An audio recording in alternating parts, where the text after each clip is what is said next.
ang idadagdag ko ngayon sa aking episode ay mag-unbox tayo! First ever Bible ko.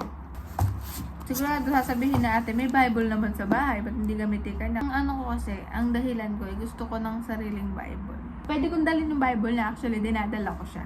Kaso, gusto ko yung sarili kong Bible. Bible ko! Ganon, gusto ko yung ganong ano. Tapos, like, alam mo ba, in-order ko siya ng February 18, tapos dumating din siya kinabukasan. Wala pang 24 hours, dumating na. Sobrang fast. So ngayon, dumating siya kahapon, pero ngayon ko lang siya bubuksan kasi ngayon lang walang tao dito. Parang gusto ko kasi yung pag nag-video ko, yung nalalabas ko yung buong ano ko, buong emotions ko, buong expression ko. Kasi pag may tao dito, limited lang. Anong limited? Limited siya in a way na kasi nahiya ako, ganon. So, dapat very demure ka pag may kasama ko dito. So, dumating na siya kahapon and bubuksan na natin siya. Ay! Na-excite ako.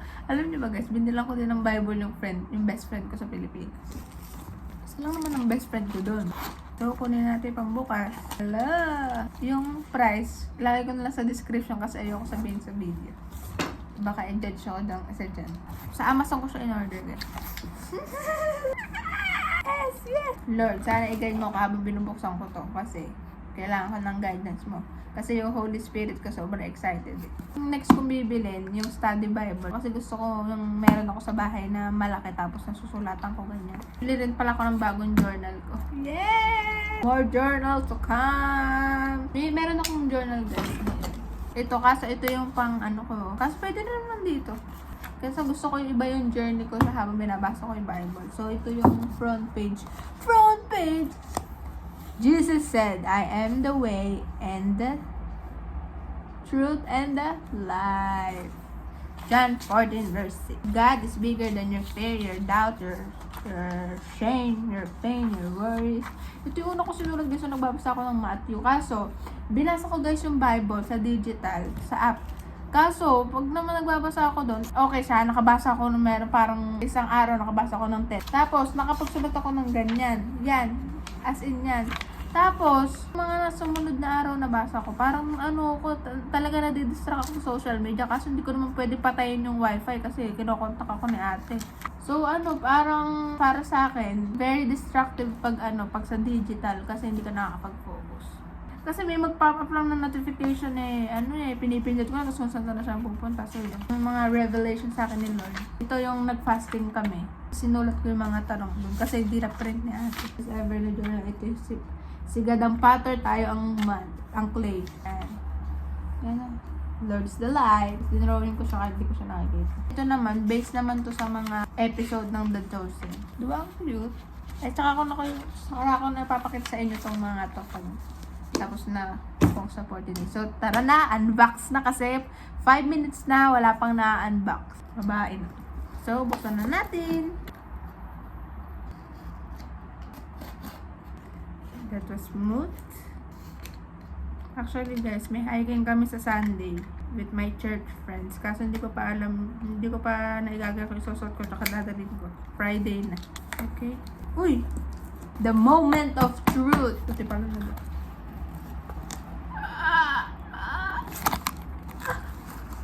Dapat guys, yung green yung bibiling ko. Kaso, mas mahal siya ng 15 dirhams. Pero pink is good. Tsaka, ang mahalaga naman yung loob.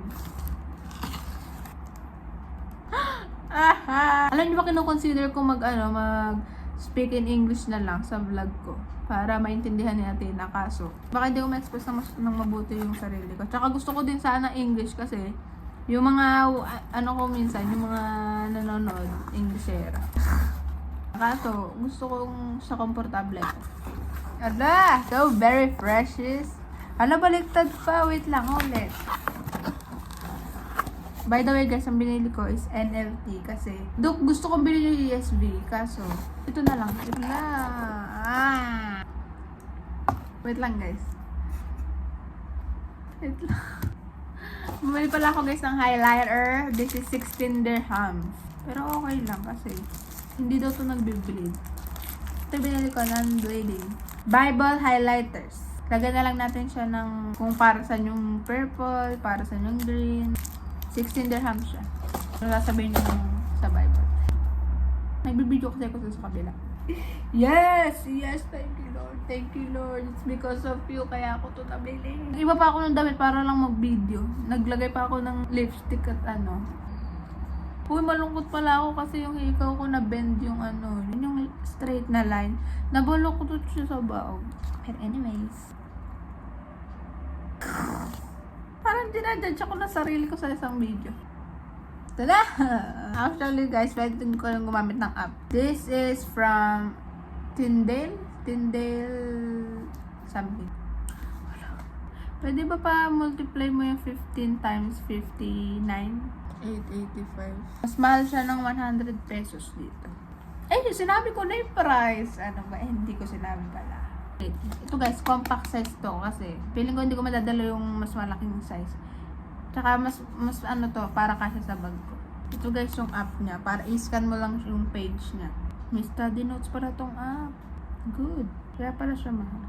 Ito na! Ah!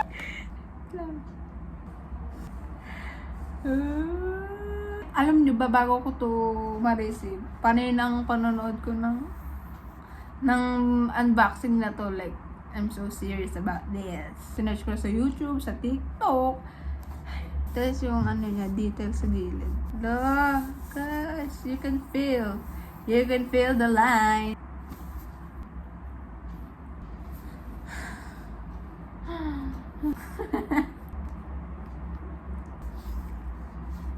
Guys, ito lang guys, size siya ng mukha ko.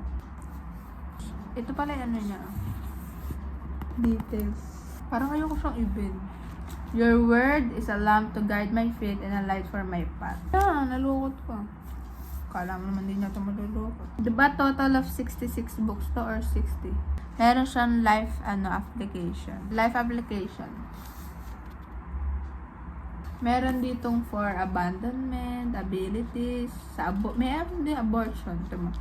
Give justice to the poor and the orphan. Uphold the rights of the oppressed and the destitute. Rescue the poor and helpless, and deliver them from the grasp of evil people. Children are a gift from the Lord. They are reward from Him.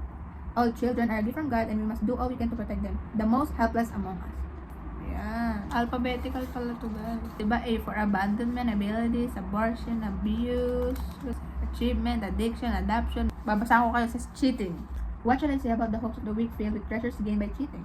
What about the disgusting practice of measuring out grain with dishonest measures? How can I tolerate your merchants who use dishonest scales and weights?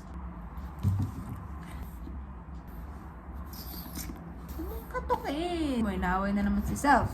Ang ganda naman ng details niya. Akala ko siya yung ano lang siya, yung printed lang. Pero hindi, may ano talaga siya. Ayan, no? Sinasali pa kasi mukha niya. Ay! Lumabas yung worry, sabi niya. So, don't worry about these things, saying, what will we eat, what will we drink, what will we wear. These things dominate the thoughts of unbelievers, but your heavenly Father already knows all your needs. Seek the kingdom of God above all else and live righteously, and He will give you everything you need. Matthew 6, verse 31 to 33. Don't worry about anything. Instead, pray about everything and tell God what you need and thank Him for all He has done. Philippians 4, verse 6. Worry can't add a moment to your life. It will only steal your joy. Work hard at the work given to you and then trust God to take care of you. Lord, iingatan ko tong Bible na to kasi alam kong meant for me to. At ibinigay mo sa akin to. Katagal ko nung pinag-isip kung bibili ko ng Bible. Kasi, oo nga, meron nga kasi sa bahay. Kasi gusto ko ng sarili ko. Ito yung gusto kong madadala ko sa church ko. Yung madadala ko sa service. Madadala ko sa Sunday service. Sa outing namin mga friends. Kasi nagdadala rin kami ng Bible. So, siguro papa-bless ko siya bago ako magpa-water baptize. Kasi malapit na ako magpa-water baptize. Hindi pa namin matapos yung 1-to-1. Last na yon. Meron pang last na dapat kaming tapusin. Busy lang talaga ngayon si Ate na. So, yes, thank you Lord for this book. And I will treasure this as you treasure us. Thank you po. Kailangan ko tong edit ngayon kasi aalis kami sa Sunday. Kailangan ko mag-video ng hiking. Thank you Lord kasi yung mga prayer ko talaga is answered na. Without even waiting Kadami kong gusto ikwento sa inyo guys. Kaso ito muna kasi ang tagal ko mag-edit Parang 1 minute. Umabot siya ng 5 minutes per 1 minute. So, 20 minutes times 5 o 100 minutes, 1 hour and 40 minutes. Yeah. Ito, isa siya sa answered prayer ko this week kasi pinag-prepare ko talaga na makakuha ko ng sarili kong Bible. And then, hindi siya yung padalos-dalos na bili agad kasi matagal ko na siyang pinag-isipan and matagal ko na siyang gustong bilhin. So, napag-isip-isip ko na isa rin tong investment para sa sarili ko kasi knowledge to knowledge. At saka mapapalapit ako kay Lord. Yun nga, gusto ko maging stronger relationship namin kasi minsan parang mas nagwe-weigh yung worries ko tsaka yung problema ko, parang mas tumitimbang yung overthinking ko kaysa yung maniwala lang sa kanya at mag-trust lang sa kanya. Wait lang, pang-thumbnail.